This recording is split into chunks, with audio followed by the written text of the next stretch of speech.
Good morning, students. In our last class, we had completed till signs and symbols used on a map. Today, we will be doing scale of a map given on page number 12. Okay. So, what is basically a scale of a map? What it tells us? तो बेटा ground पे कोई भी चीज़, अगर कोई city होता है या कोई डिस्ट्रिक्ट होता है, उसका मेजरमेंट जो होता है वो बहुत ज़्यादा होता है ना, किलोमीटर्स में होता है और बहुत किलोमीटर्स में होता है, मीटर में होता है. तो it use to be very big, it use to be very huge. But paper में उस डिस्ट्रिक्ट को शो करना इतना पॉसिबल नहीं है ना. Okay, so we really need to what we really need to shorten that distance. Whatever is on the ground, we need to shorten that distance and we have to denote it on paper. Okay, अब जैसे कि अगर हमारा लखनऊ हमारा it would be around 90 kilometre का होगा. तो क्या 90 किलोमीटर का मैप बना सकते हो? नहीं, it is not possible to make a 90 kilometre map. तो फिर हम क्या करेंगे कि हम 10 किलोमीटर को 1 सेंटीमीटर मान लेंगे. फिर उसी तरीके से 20 किलोमीटर विल बिकम 2 सेंटीमीटर. तो बेसिकली 9 सेंटीमीटर बन जाएगा. तो 9 सेंटीमीटर में क्या हो जाएगा, हमारा मैप बन सकता है. ये मिनिमम हो सकता है. ओके, अब जैसे कि देखो ये साउथ अमेरिका है. साउथ अमेरिका होगा बहुत बड़ा. It would be around 600 kilometres.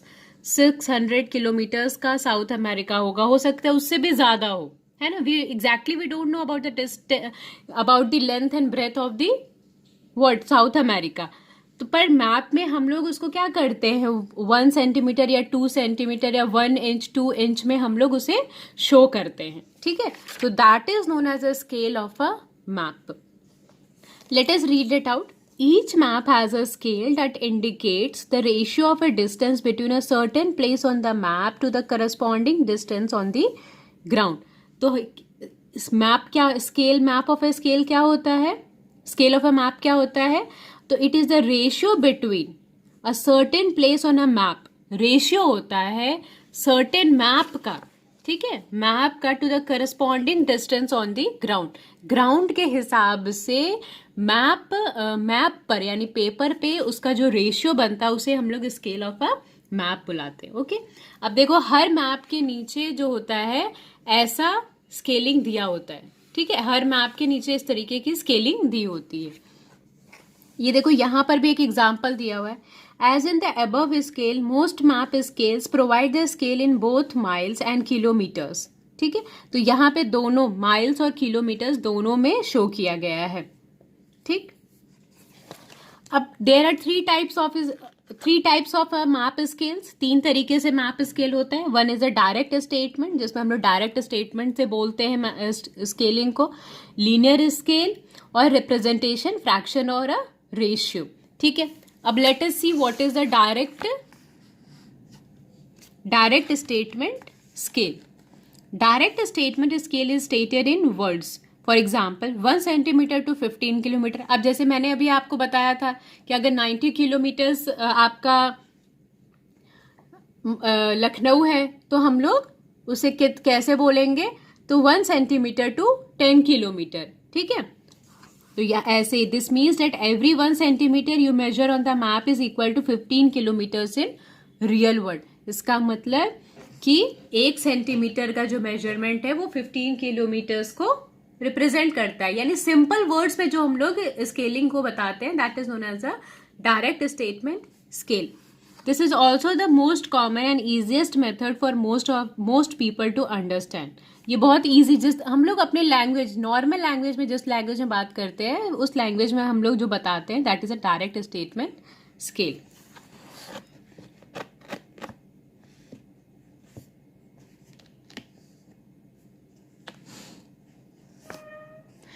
और वन मोर इम्पॉर्टेंट थिंग, हम लोग कभी भी ये बात नहीं लिखते बेटा कि 1 सेंटीमीटर इक्वल्स टू 15 किलोमीटर, क्योंकि ये तो पॉसिबल नहीं है ना, इट इज रॉन्ग. तो हमेशा बोलते हैं 1 सेंटीमीटर टू 15 या 1 centimetre to 10 kilometre. We never say 1 centimetre is equal to 10 kilometre. ठीक है, तो this is not appropriate to say equals in a direct statement. You read this paragraph. Okay, now let us come on the second type of the map scale, that is a linear scale. Linear scale is represented as a line with the numbers on it. You need to measure the line to get an idea of what distance is being represented. अब देखो, अभी बताया था, तो ये line से show करते हैं. जैसे मुंह से हम लोग बोलते हैं direct statement, in the same way we use a line to represent the scaling. तो हम लोग क्या करते हैं, एक लाइन लेते हैं और उस पे हम लोग शो करते हैं, रिप्रेजेंट करते हैं. ठीक, रिप्रेजेंटेटिव फ्रैक्शन और रेशियो. अब हम लोग इसे फ्रैक्शन में शो करते हैं, तो रिप्रेजेंटेटिव फ्रैक्शन और रेशियो क्या बोलते हैं, रिप्रेजेंटेशन फ्रैक्शन और ratio scale is in the form of ratio. For example 1:1,50,000 है ना, it is 15 lakh. okay, it is a 15 lakh, so 1:15 lakh. बेटा इसको हम लोग is to बुलाते हैं, is to. ठीक है, तो this example states that 1 unit on a map represents a 15 lakh units in a real life. यानी कि 15 लाख का जो होगा आपका कोई भी यूनिट हो सकता है, it could be a kilometre, it could be metre, it could be centimetre, वो रिप्रेजेंट करता है. ठीक है, this exam, so 1 centimeter is to 15 lakh centimeter और 1 meter is 15 lakh meter. तो अभी मैंने आपको बताया था कि जस्ट ये हमारा है, तो वो यूनिट जो है बेटा वो कट जाता है, and then we say is two. Okay, any problem? So this is the different types of the map scale. अब देखो कुछ और भी स्केल मैप्स हैं. अब जैसे एक लार्ज स्केल मैप होता है और एक स्मॉल स्केल मैप होता है. लार्ज स्केल मैप क्या होता है, जब हम लोग किसी मैप में माइन्यूट से डिटेल को भी शो करते हैं, यानी कि किसी मैप में जब हम ज़्यादा इंफॉर्मेशन शो करते हैं तो हम लोग उसे लार्ज स्केल मैप बुलाते हैं. पर अगर वहीं किसी मैप में अगर हम लोग कम इंफॉर्मेशन शो करते हैं तो we call it as a small scale map. For example, अब जैसे कि अगर किसी डिस्ट्रिक्ट का मैप बनाना है, मान लो कि लखनऊ डिस्ट्रिक्ट का मैप बनाना है, तो हम लोग ये हर चीज़ रिप्रेजेंट करेंगे कि हजरतगंज कहाँ पर है, आलमबाग कहाँ है, उदयगंज कहाँ है, सेंट मार्क्स स्कूल कहाँ है. तो उसमें ज़्यादा इंफॉर्मेशन हम लोग अगर किसी मैप में देते हैं, that means it is a large scale map. Okay, पर यहीं अगर हम लोग वर्ल्ड मैप बना रहे हैं, वर्ल्ड का मैप है, तो उसमें क्या होता है, सारी कंट्रीज का नाम दिया होता है, या बहुत ज़्यादा से ज़्यादा स्टेट का नाम, बहुत ज़्यादा से ज़्यादा उसकी कैपिटल का नाम दिया रहेगा, है ना. ज़्यादा इन्फॉर्मेशन तो होती नहीं उसमें, ये तो शो किया नहीं रहेगा कि कहाँ पर हजरतगंज है, कहाँ पर उदयगंज है, कहाँ पर आलमबाग है या लाल बाग है. ये सारी इन्फॉर्मेशन तो रहेगी नहीं स्मॉल स्केल मैप्स में. तो क्या होगा, तो कम इंफॉर्मेशन रहती है. ठीक है, तो उसे हम लोग स्मॉल स्केल मैप्स बुलाते हैं. Let us see, a large scale map is one that represents a small portion of the earth's surface but shows a great amount of details. Topographic maps, are road maps, are the city are examples of a large scale maps. ठीक है, अभी समझाया था जिसमें कि ज्यादा से ज्यादा इंफॉर्मेशन दी हो. Small scale maps on the other hand represent a large portion of the earth's surface but do not show much detail. अभी बताया था कि जिसमें ज़्यादा इंफॉर्मेशन नहीं मिलती है. Maps showing a continent or the entire world are example of the small scale maps. Okay, तो हम लोगों ने scale of A map complete किया है. अब मेजरिंग डिस्टेंस बहुत ईजी है. अगर किसी भी दो प्लेसेस को मेजर करना होता है तो हम लोग मैप पे किसका यूज करते हैं, वी यूज अ स्केल और वी यूज अ थ्रेड. ठीक है, हम लोग दो चीजों का यूज करते हैं, थ्रेड का यूज करते हैं यानी कि स्ट्रिंग का यूज करते हैं, या फिर विद अ रूलर. ठीक है, मेजर द डायरेक्ट. अब देखो डायरेक्ट डिस्टेंसेस और इनडायरेक्ट डिस्टेंसेस. तो measuring the direct distances, measure the direct distance between the 2 points by using a straight line measurement with a ruler. तो हम लोग क्या करते हैं, अगर किसी दो प्लेस का हम लोग को मेजरमेंट करना होता है तो we simply use a what, ruler. हम लोग दो प्लेस के बिटवीन में रूलर रख कर और मेजर करेंगे. For example, once you have your measurement you use the map scale to calculate the actual distance. अब अगर किसी दो स्टेट के बीच का हम लोगों को पॉइंट कैलकुलेट करना होगा, मान लो कि इस पॉइंट का और इस पॉइंट के बीच में अगर हमें मेजरमेंट कैलकुलेट करना होगा, तो we will simply use a scale. ठीक है, अब यहाँ पर ये आ गया 5। ठीक है, तो 5 है, तो अब हम लोग नीचे चेक करेंगे कि 5 सेंटीमीटर को ये क्या रिप्रेजेंट किया गया है। तो जो भी अगर दिया रहेगा वो हम लोग क्या करेंगे, उसके हिसाब से कैलकुलेट करेंगे।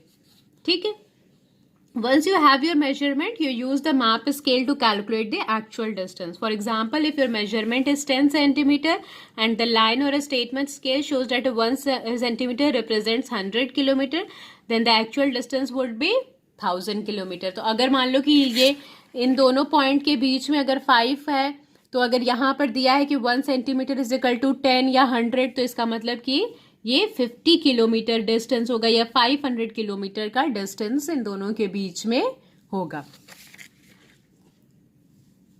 ठीक है, तो स्टेटमेंट में हम लोग shows that 1 centimeter represents 100 kilometer, then the actual distance would be 1000 kilometer. If a ratio scale of a say 1:10,000 is being used and you measure a 5 centimeters between the 2 points, then the actual distance would be 50,000 centimeters, which is a 0.5 kilometers. ठीक है, तो हम लोग direct distance में क्या करते हैं, पहले हम लोग किसी भी पॉइंट के बीच का रूलर से नाप लेते हैं और जो भी स्केलिंग हम लोगों के मैप के नीचे दी होती है उसके हिसाब से हम लोग मल्टीप्लाई करके कैलकुलेट कर लेते हैं कि उन दोनों प्लेस के बीच में क्या डिस्टेंस होती है।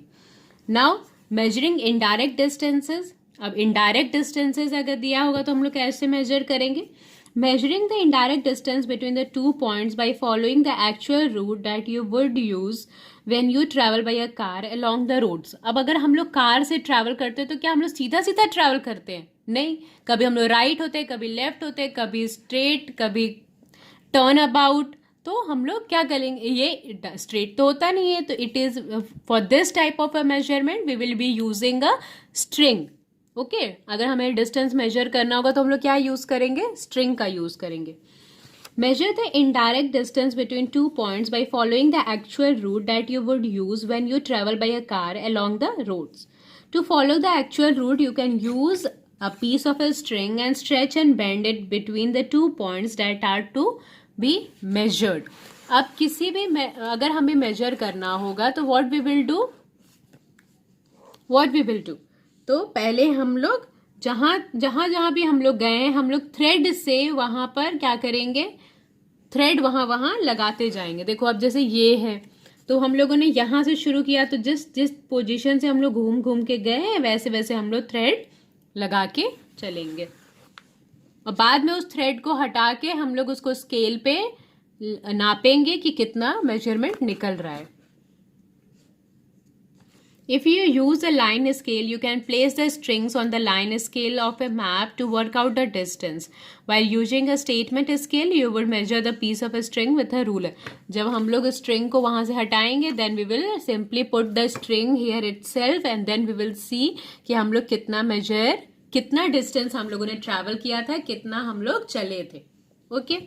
For example, if the string measures 15 centimeters from point A to point B and the statement scale shows that 1 centimeter represent 5 kilometer, तो हम लोग क्या करेंगे, 15 को सिंपली 5 से मल्टीप्लाई कर देंगे। Then we will come to know कि हम लोगों ने रियल में 75 किलोमीटर का डिस्टेंस ट्रैवल किया था।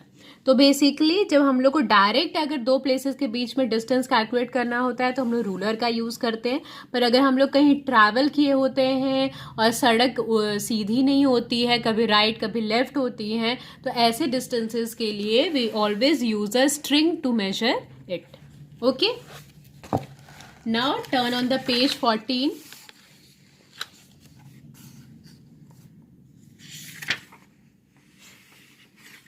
Calculating actual distance using a scale.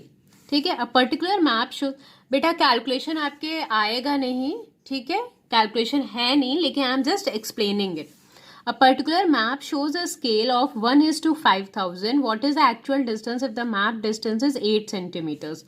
अब अगर कोई मैप बोल रहा है कि 1:5000 का क्या है, रेशियो शो कर रहा है, लेकिन एक्चुअल में उसका डिस्टेंस 8 सेंटीमीटर आया है मैप पे, तो what we will do, we will simply multiply 8 with 5,000 and you will get the actual distance is 40,000. अब उसको मीटर में कन्वर्ट कर दीजिए, सिंपल है ना। तो आपको बेटा कैलकुलेशन नहीं आएगा, you just have to read it out. Okay, आपका चैप्टर कंप्लीट होता है tomorrow. From tomorrow we will be starting exercises. Students, I kindly request you to read the chapter. बच्चों प्लीज आप लोग चैप्टर को रीड करिए। ओके, और आप लोगों को जो भी मैं आंसर्स दूंगी वो आप लोग स्टार्ट राइटिंग इट। ओके।